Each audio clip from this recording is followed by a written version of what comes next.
selaku fasilitator. Pada kesempatan ini kita perdana menyelenggarakan di Sekretariat PSC dan juga sekaligus Sekretariat Media Center COVID-19. Alhamdulillah kita semua masih sehat, masih bisa melakukan aktivitas, dan alhamdulillah sampai saat ini kasus COVID-19 di Kota Bontang masih negatif. Alhamdulillah.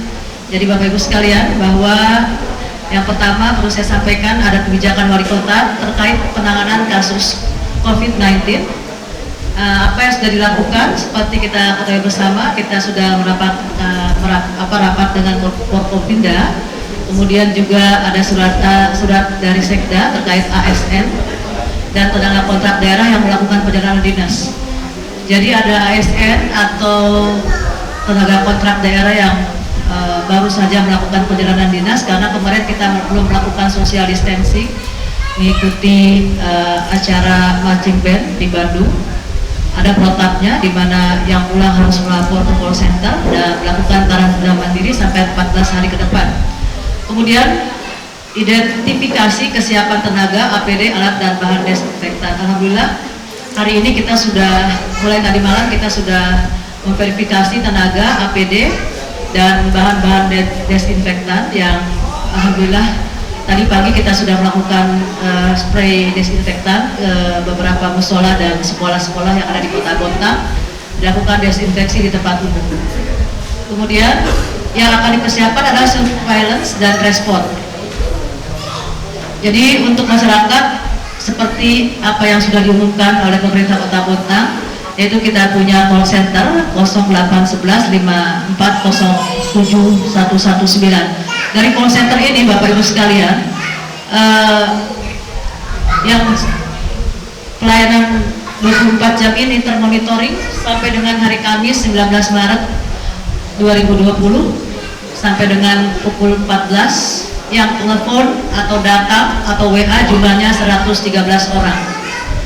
ODP 1 orang dengan gejala tapi sudah pulang. Kemudian PDP, pasien dengan pemantauan 1 orang, saat ini di ruang isolasi RSUD, keadaan stabil, alhamdulillah, tinggal menunggu hasil pemeriksaan yang laboratoriumnya dikirim ke Surabaya. Alhamdulillah Bontang dalam keadaan kondusif, terkendali dan semuanya termonitoring. Kemudian Bapak Ibu sekalian, ada perjelasan kasus monitoring adalah seorang baru pulang dari bepergian dari wilayah terjangkit dalam dan luar negeri namun tidak menunjukkan gejala sakit. Perlakuannya adalah ODP ya. Dia dilakukan dengan karantina mandiri. Jadi misalkan saudara Adi melakukan traveling pulang melapor call center, inilah yang termonitoring sebanyak 113. 1 ODP sudah pulang, 1 PDP sedang dirawat di rumah sakit. Nah gejalanya adalah demam 38 derajat kalau yang kita opname atau yang kita monitor ya. Kemudian juga dengan sistem gangguan pernafasan atau pilek. Kemudian pemantauan oleh petugas surveillance. Tidak semuanya orang batuk pilek itu diopname, tetapi dengan melaporkan ke call center maka termonitor. Alhamdulillah baik-baik saja. Ada yang satu keluarga 9 orang melakukan perjalanan dari Malaysia, itu pun termonitor sekarang sudah melakukan aktivitas karena sudah 14 hari yang lalu. Kemudian juga ada yang baru pulang umroh, ada juga yang pulang dari Bangkok. Ini juga ada Pesti, pemain tenis Kota Bontang juga yang melakukan pertandingan di Bangkok, dan ini juga kita lakukan karantina mandiri. Kemudian kalau PDP adalah pasien ODP dengan perburukan. Jadi PDP itu pasien yang tadinya ODP kemudian terjadi penurunan atau perburukan, akan dilakukan pemantauan dan pemeriksaan spesimen. Nah inilah Bapak Ibu sekalian yang dapat saya sampaikan pada hari ini. Alhamdulillah, saya memohon kiranya untuk wartawan, media cetak, media online agar dalam menuliskan berita tidak memprovokasi seperti itu dan tidak membuat cemas dan mencekam seperti itu, bahwa semua yang kita lakukan adalah sesuai dengan SOP dan protap yang sudah kita lakukan. Bapak Ibu sekalian, untuk di Kota Bontang, karena sekarang ini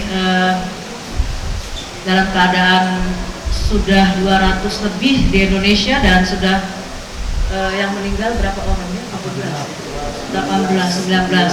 Tentu pemerintah Kota Bontang pun akan melakukan preventif. Insya Allah kita akan membuat barak apabila terjadi outbreak. Kita persiapkan, yaitu insya Allah akan kita lakukan barak ini di Stadion Taman Prestasi yang ada di Bontang Lestari sebagai bentuk preventif bila terjadi outbreak di Indonesia, khususnya di Kota Bontang. Itu yang dapat saya sampaikan. Untuk alat atau logistik, insya Allah kita sudah pesan lewat online dan insya Allah dalam waktu dekat akan datang ke Kota Bontang. Mungkin itu yang dapat saya sampaikan. Mungkin ada pertanyaan?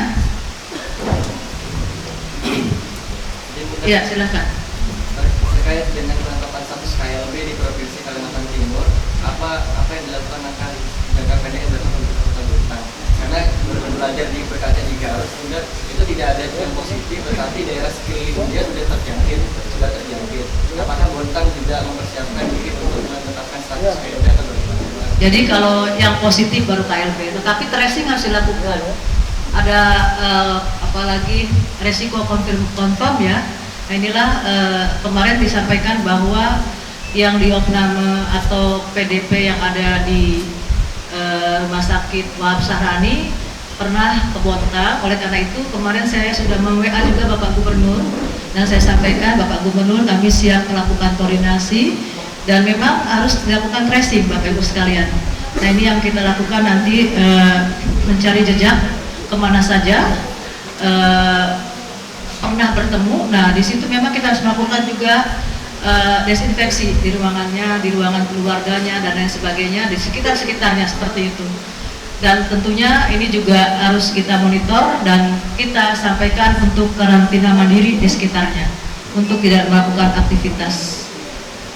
Kemudian kalau untuk di Kota Bontang tadi saya sampaikan bahwa kita melakukan rapat koordinasi dan insya Allah dalam waktu dekat kita koordinasi untuk menyiapkan barak, ya, barak yang apabila terjadi outbreak maka kita tidak kalang kabut, kita sudah punya tempat untuk apalagi persiapan.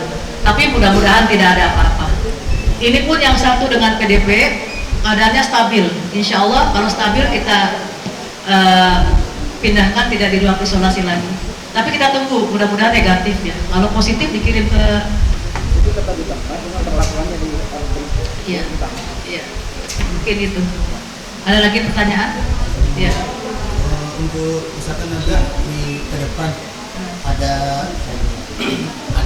yang terdapat kasus misalkan ini tidak ada, tapi misalkan kalau yang positif untuk biaya penanganan atau biaya rumah sakit sendiri. Jadi kalau KLB itu BPJS tidak mau. Kartu Indonesia Sehat tidak mau, ya tentunya pemerintah punya dana tak terduga yang selalu akan siap melindungi warganya. Seperti itu yang kita lakukan. Pemerintah Bontang. Lebih-lebih kalau itu warga Bontang, tentunya itu menjadi bagian daripada perhatian pemerintah Kota Bontang. Juga untuk saat ini kemampuan RSUD Bontang mengatasi pasien PDP atau ODP sudah seperti apa, Bu? Dan ruang isolasinya hanya 2, alat proteksi kita hanya 5. Alat proteksi itu dipakai, baju itu dipakai langsung dibuang.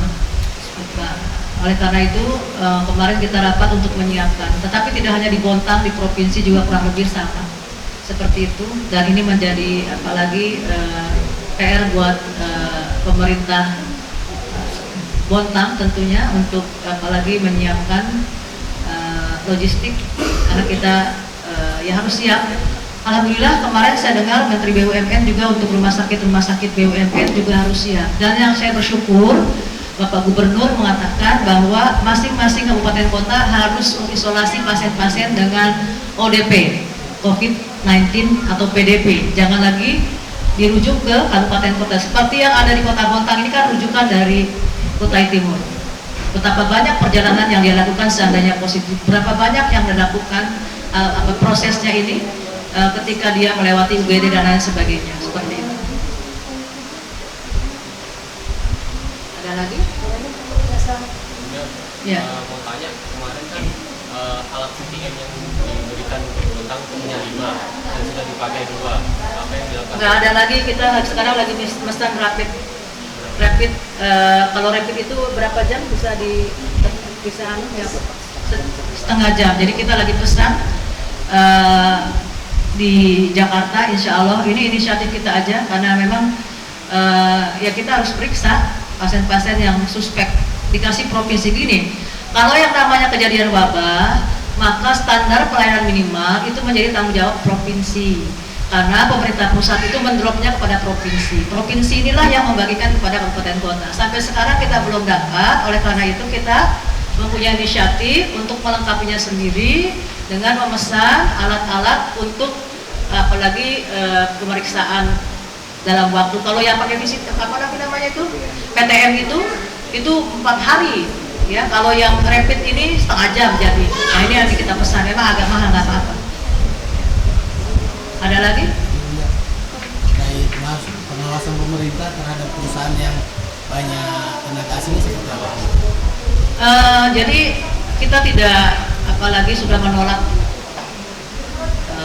apalagi tidak ada yang positif, tidak ada yang ODP seperti itu.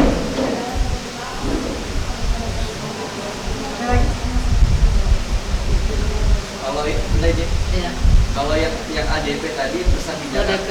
Ya, Alat APD yang tadi dipesan secara online di Jakarta itu berapa banyak?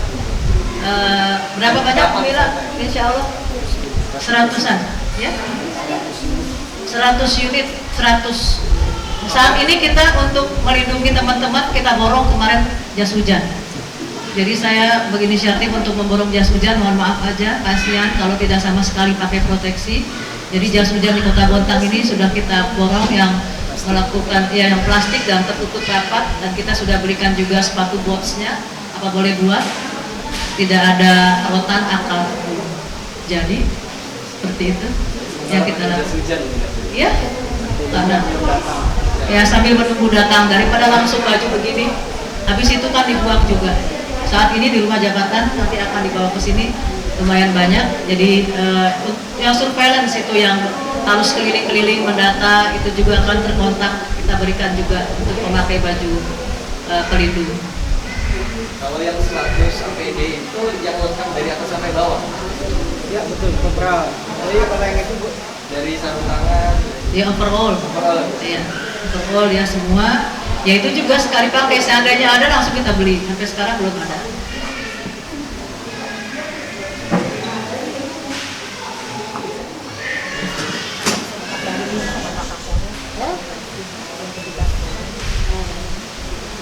Ada lagi yang bertanyakan? Ada satu lagi dong. Iya, silakan. Terkait ujian nasional, ini kan sebentar lagi ya ujian nasional. Ujian nasional sudah berjalan. Mengapa kemarin pemerintah Kota Bontang meliburkannya di tanggal 18 dengan perhitungan yang pertama, saya harus menyiapkan media pembelajaran social distancing. Oleh karena itu sebelum libur, kami kumpulkan guru-guru sekota Bontang untuk bagaimana bisa menggunakan aplikasi rumah belajar. Setelah itu baru kami liburkan. Tapi ternyata tiba-tiba siang-siang dari provinsi, padahal sudah 2 hari yang lalu juga kita menghubungi, tapi katanya masih di luar negeri seperti itu. Harus diliburkan, ya kita liburkan. Nah untuk yang ujian nasional ya ditunggu lagi arahan daripada provinsi, karena disetop oleh provinsi. Ada lagi? Ya, silakan. Iya. Dan selain preventif di bidang kesehatan dan bidang pendidikan, kalau di bidang ekonomi, apa karena melihat dari efek atau dampak dari social distancing ini, pekerjaan-pekerjaan yang harus dilakukan di kantor atau secara offline, tapi harus dilakukan secara online. Nah, bagi pekerjaan-pekerjaan yang bisa dilakukan dari rumah mungkin bisa work from home, tetapi bagaimana dengan nasib para UKM kecil? Seperti tempat-tempat rekreasi, tempat-tempat yang bisa mengumpulkan mobilitas orang banyak. Kalau yang tukang apalagi ojol-ojol ya, ojol-ojol itu apa sih? Online. Oh, ojek online. ojek online saya kira tidak ada masalah. Ya, karena kalau misalkan itu namanya sudah lockdown. Kalau kita semua tidak boleh berinteraksi itu sudah lockdown, betul. Kita kan tidak itu. Kalau itu lumpuh ekonomi kita. Tetapi tetap kita memberikan apalagi informasi kepada masyarakat untuk tetap sering-sering cuci tangan, banyak minum air putih, karena itu adalah self-limiting disease. Jadi penyakit COVID-19 ini penyakit yang sembuh sendiri, virus 14 hari, tetapi daya tubuhnya harus bagus, self-limiting disease, yaitu banyak minum air putih, kemudian juga sering-sering mencuci tangan seperti itu, dan minum vitaminnya adalah vitamin C. Ya. Setelah kita melakukan kunjungan beberapa tempat-tempat yang potensi untuk menimbulkan orang, apakah pemerintah juga akan berani memberikan instruksi menuju beberapa tempat seperti tempat hiburan? Saya kira kalau tempat hiburan, iya, sudah surat edaran wali kota itu kepada masing-masing OPD. Oleh karena itu diterjemahkan oleh OPD. Misalkan Dinas Perindakop menurunkan kebijakan wali kota seperti ini. Kemudian Dinas Perhubungan, pintu masuk apalagi di Pelabuhan Loktuan diperiksa dengan termometer suhu seperti itu. Kemudian kalau ada yang suhunya 38 derajat, ke call center hubungi di bawah pemantauan seperti itu. Tempat-tempat hiburan itu tentunya OPD-nya adalah OPD pariwisata ya, pariwisata kalau nggak salah itu. Ya saya kira dia akan mengeluarkan surat edaran. Ya. Kalau PTSP udah kegiatannya sudah aktivitasnya online. Ada lagi?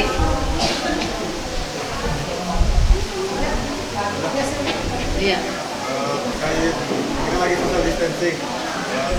ASN yang keluar kota, apakah ada izin tertentu atau ada sanksi tertentu? Nah, ada lagi semenjak kita menetapkan liburan, apalagi melakukan social distancing 14 dimulai tanggal hari Senin, tanggal 18. Tadinya kan tanggal 18, tapi karena instruksi Bapak Gubernur tanggal 17, jadi kita majukan tanggal 17. Tidak boleh ada lagi pegawai atau tenaga kontrak yang melakukan perjalanan. Yang sudah melakukan perjalanan baru pulang, karena dia dinasnya sudah sebelum itu ditetapkan kebijakan, itu tadi melapor ke call center, ada SOP-nya, harus melapor ke call center di public safety center tempat ini, kemudian nanti di bawah pemantauan daripada dinas kesehatan, surveillance-nya, itulah sampai jumlahnya ada 113, karena kita melakukan pemantauan seperti itu. Ada yang pulang dari Bangkok, lapor, ada yang pulang dari umroh, lapor, di bawah pemantauan. Kalau nanti suhunya atau batuk pileknya apalagi mencurigakan, kita opname pasien dengan ODP. Ada lagi? Wartawan juga harus jaga kesehatan ya. Wartawan lebih sering berinteraksi karena penyebarannya kalau udah satu itu 50 ya adik-adik. 50 penyebarannya seperti fenomena gunung es. Tapi kalau kita daya tahan tubuhnya bagus, insya Allah kita akan, apalagi tubuh kita akan menolak yang namanya virus tersebut. Ini kan anak-anak sekarang kan belajar di rumah, tapi masih ada aja yang keluar. Ya itu sangat disayangkan ya, sangat disayangkan. Iya, kalau masih ada yang seperti itu, saya sudah sampaikan untuk apalagi yang namanya pembelajaran di rumah, jangan kemana-mana, itu kan untuk apalagi supaya tidak terinfeksi dengan yang lainnya. Kalau masih ada yang begitu mungkin tidak banyak. Seandainya kita tidak melakukan kebijakan seperti itu mungkin tidak terkontrol. Dengan adanya kebijakan ini tentu akan mengurangi. Kalau social distancing itu begini, kalau misalkan tiba-tiba terjadi kasus yang banyak sekali, kita sulit pemerintah. Tetapi dengan jarak jauh ini kan kembali kurvanya itu landai, tidak langsung melonjak begini, dan rumah sakit juga menjadi kewalahan. Seperti itu, ya. Ada lagi? Kegiatan-kegiatan yang memang masa pernikahan. Ya harusnya mereka sadar lah untuk tidak melakukan itu, tetapi ya ada beberapa yang tetap melakukan ya. Kalau Bunda tidak datang untuk memberi contoh, yang biasanya saya paling rajin ke tempat pernikahan ya, saya harus memberikan contoh untuk tidak bertemu dulu dengan masyarakat. Tadi pagi juga ada Pak Ketua IKAT telepon saya, Bunda ada pernikahan seperti ini, bagaimana kalau bisa pemberkatan di gereja aja, untuk pestanya ditunda aja dulu. Seperti itu. Untuk festival anak soleh kami batalkan, Isra Mi'raj juga dibatalkan karena itu menyangkut apalagi mobilitas orang banyak. Sholat Jumat saya kira untuk dilakukan di masjid sekarang udah itu tadi, bahwa ini adalah self limiting disease. Kalau kita sehat, kita baik, cuci tangan dengan baik, kemudian banyak minum, insya Allah tidak tercemar, tidak terinfeksi. Itu dalam biasanya itu orang-orang tua yang yang banyak terjangkit itu di atas usia 50, yang anak-anaknya keliling datang ke rumah seperti itu, daya tahan tubuhnya sudah mulai menurun. Ya, alhamdulillah masjid-masjid kan sudah gulung tikar, sudah bukan gulung tikar rugi tapi gulung tikar gulung tikarnya. Tadi juga ada beberapa masjid, alhamdulillah. Bayangkan kalau masjid itu masih tetap pakai karpet. Tadi saya share di grup itu bahwa virus itu bisa tahan 8 jam di stainless, 4 jam. Pokoknya di benda mati itu mereka bisa tahan, virus tersebut bisa tahan hidup. Di karpet itu bayangkan banyaknya kalau orang sujud pada waktu itu, ya akhirnya kita mengambil kebijakan untuk semua masjid tidak menggunakan karpet tetapi mengepel dengan desinfektan 5 kali sehari sesuai dengan 5 kali sholat waktu, dan jemaah bawa mukena sendiri, bawa sajadah sendiri, insya Allah akan terhindar. Sudah ada komunikasi dan koordinasi dengan kelembagaan keagamaan seperti NU, Muhammadiyah. Kemarin sudah dikumpulkan Dewan Masjid, Dewan Gereja, MUI, waktu rapat koordinasi, dan surat-surat edaran, surat wali kota sudah diberikan ke masing-masing organisasi. Menyepakati untuk mengurangi intensitas rumah ibadah. Iya, saya kira kalau ke rumah ibadah nggak ada masalah sih menurut saya. Ya sepanjang rumah ibadahnya juga bersih dan kita yang datang juga sehat. Kalau sakit nggak usah. Kalau batuk nggak usah ke masjid, nanti menular. Seperti itu. Kalau pilek nggak usah ke masjid, nanti menular, kan seperti itu. Itu yang ditakutkan kalau kerumunan orang banyak, karena virus itu kan berpindah-pindah dan virus satu dengan virus lainnya berbeda-beda. Nah nanti dia bisa kontak seperti itu, sebetulnya dihindari. Ada lagi? Kalau enggak silakan Pak Adi mau bicara. Ya, terima kasih. Assalamualaikum warahmatullahi wabarakatuh. Yang pertama menghimbau, karena banyak sekali yang meminta untuk di screening dan kondisinya ada yang langsung ke rumah sakit dan sebagainya.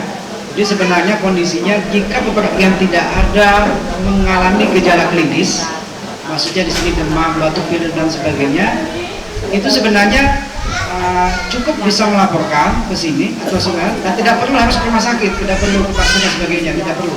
Bisa kami di PSC atau kontak konsultasi lewat PSC yang call center dan sebagainya, itu sudah cukup. Masalah kebijakan anggaran itu berbeda nanti kalau outbreak. Sementara kalau mereka langsung datang ke rumah sakit, ya perlakuannya berbeda. Perlakuannya ya masyarakat tanpa rujukan, ya itu namanya biaya umum, seperti demikian. Jadi untuk mengurangi juga kunjungan-kunjungan yang tidak perlu sebenarnya cukup konsultasi. Bahkan mungkin ada juga yang batuk pilek tanpa ada perjalanan juga minta semua. Jadi tolong juga tidak untuk panik seperti disampaikan. Kalau namanya ini kita pembatasan kegiatan ya tetap di rumah. Termasuk tadi sebenarnya juga tidak perlu ke sekarang Samarinda dan Balikpapan. Jadi bukan cuma Jawa ya. Karena sudah ada statement kemarin ya Samarinda demikian. Artinya pembatasanmu sudah termasuk Samarinda sekalian, jadi tidak kemana Samarinda dan daerah kota, cukup stay di kota-kota saja. Saya pikir demikian ya. Nah, ini tolong persepsinya disamakan ya dengan persepsi. Pertama ada istilah ODP. Jadi ODP ini adalah orang yang sudah punya gejala klinis tetapi tidak perlu dirawat, bisa rawat jalan, cukup di puskesmas boleh, di klinik boleh, dia tidak perlu rawat, tapi tetap harus kontak paskes. Nanti surveillance akan memantau setiap hari sepanjang 14 hari, itu bedanya. ODP itu sudah memburuk dan perlu perawatan, jadi namanya PDP. Kemudian PDP diperiksa, kalau dia positif namanya confirm. Nah yang tadi yang 113 itu hanya melapor, tidak sakit, tidak apa, tidak ada gejala klinis, kami hanya monitoring. Monitoring itu bentuknya kami bisa per call telepon, kami pantau atau bisa kami kunjungi. Jadi kami bisa ya yang melapor, kami bisa kunjungi juga karena mungkin pada saat ditelepon dia mengeluh, maaf Pak, saya sepertinya memang ada batuk, pilek dan sesak napas. Oke, kalau seperti itu tidak perlu kesini, kami yang datang karena kita tidak tahu ini statusnya seperti apa. Tapi kalau tanpa keluhan, datang sendiri, saya tidak ada keluhan tapi saya pengen periksa, ya silakan, itu tidak masalah. Berarti kan yang kontak dengan Dinkes kan yang 113 itu kan melapor, ada misalnya ada yang datang sendiri ke sini. Berarti itu udah dilakukan tindakan surveillance. Iya, dia datang sendiri. Berarti masuk kategori orang dalam pengawasan. Bukan. Cukup namanya monitoring saja. Oh, cukup orang di Ya, jadi monitoring dulu, ODP, PDP, baru probable, confirm. Ya, itu dari levelnya ya. 113 orang jalan monitoring. Betul, demikian ya, jangan terbalik-balik ya. Monitoring itu maksudnya monitoring itu mereka yang melapor karena pemerintah Kota Bontang sudah mengeluarkan pengumuman ke call center apabila melakukan aktivitas pulang umroh, pulang dari Jakarta, pulang dari menengok orang. Nah, seperti itu. Itulah yang sehingga mereka melakukan komunikasi dengan call center. Nah, petugas datang ke tempat tersebut. Biasanya diukur saturasi O2-nya dengan suhunya. Kalau laboratoriumnya kita tidak punya alat, tetapi saturasi O2 dengan temperaturnya kita ukur. Saturasinya itu biasanya tidak boleh kurang dari 95%, harus 95% saturasi O2 ya. Seperti itu. Nah, semua yang 119 ini bagus semua, 113 bagus semuanya, nggak perlu diopname. Tetapi dia punya riwayat perjalanan, main tenis di Bangkok, kemudian dia jalan-jalan bertemu dengan keluarganya dan lain sebagainya. Nah, itu. Masih ada lagi, enggak? Ya, kemudian tindakan yang dilakukan yang tadi dimonitoring, dia harus karantina mandiri. Yang pertama memang proteksi untuk dia pakai masker 14 hari. Kemudian jaga jarak minimal 1 meter sesuai dengan ada yang dikeluarkan ya. Protokol kesehatan itu juga berlaku protokol dari Kementerian Kesehatan yang ditandatangani oleh Menteri Kesehatan ya. Itu sama. Jadi di rumah tetap jaga jarak 1 meter. Kemudian tidur terpisah atau aktivitas terpisah dengan anggota keluarga yang lain selama 14 hari. Jadi 14 hari, setelah selesai 14 hari mereka bisa dinyatakan sehat. Demikian. Jadi kita membuat surat edaran apabila ada seorang masyarakat yang merasa sudah melakukan perjalanan dan dalam perjalanan itu merasa ragu-ragu pernah bertemu dengan orang-orang yang batuk pilek yang curiga karena sedang pandemi corona, maka dia harus ke call center melapor. Itulah yang banyak melapor ke call center. Mereka datang minta juga diperiksa. Kita saat ini baru bisa memeriksa suhu dan saturasi O2. Itu yang kita lakukan. Dengan adanya rapid nanti alat untuk pemeriksaan swab, nanti diambil swabnya apakah ada virus corona atau tidak. Nah, itu kalau sudah alatnya datang. Tapi sejauh ini yang melapor ini ya karantina mandiri, melakukan karantina mandiri, ukur suhu sendiri, tidak boleh keluar selama 14 hari. Itu SOP-nya, protapnya ya. Kita godok untuk memberikan insentif buat tenaga kesehatan yang langsung terjun menangani coronavirus. Bahkan tadi saya sudah menghubungi asuransi BPJS untuk diasuransikan selama melayani, selama mempunyai tugas untuk menangani kasus coronavirus ini, karena memang sangat rawan seperti itu. Tadi kita sudah berkomunikasi dengan BPJS Ketenagakerjaan untuk semua tenaga yang di-SK-kan wali kota, yang tugas di ruang isolasi, yang tugas nantar, yang tugas swab, yang tugas surveillance, yang kemungkinan besar terpapar dengan virus tersebut, maka pemerintah memberikan insentif dan juga insya Allah dalam waktu dekat ini asuransi ketenagakerjaan. Berapa bonus jumlahnya? Yang apa? kita belum lihat kalau di rumah sakit umum itu dokternya ada 5, perawatnya ada 5, katanya sih sekitar 30 orang. Tapi belum saya SK-kan. Besarannya sesuai dengan PMK itu maksimal Rp215.000 kalau jaga. Kalau misalkan jaganya dalam 1 bulan 5 hari, maka 5 kali 213, dia dapat Rp1 juta. Tidak ada artinya, tidak sesuai, tidak seimbang dengan pengorbanan. Tetapi karena kita punya aturan bahwa insentif tersebut maksimal Rp215.000, ya kita ikutilah aturan tersebut. Jadi kalau dalam 1 bulan tugasnya 10 hari, maka 10 kali Rp200.000. Tetapi nanti mungkin berbeda-beda anunya, apalagi insentifnya nanti dari dinas kesehatan yang menggodoknya sesuai dengan tugasnya. Ada ruang sekolah, dari satu sekolah ada 30 ruang kelas yang sudah didesinfeksi, kemudian masjid, kemudian Masjid Al-Firdaus dan juga Disduk Capil. Nah, hari ini insya Allah besok sudah mulai lagi, karena besok alat-alat kita juga sudah mulai banyak dan kita bagi di beberapa titik untuk melakukan desinfeksi ruang-ruang sekolah yang saat ini muridnya libur.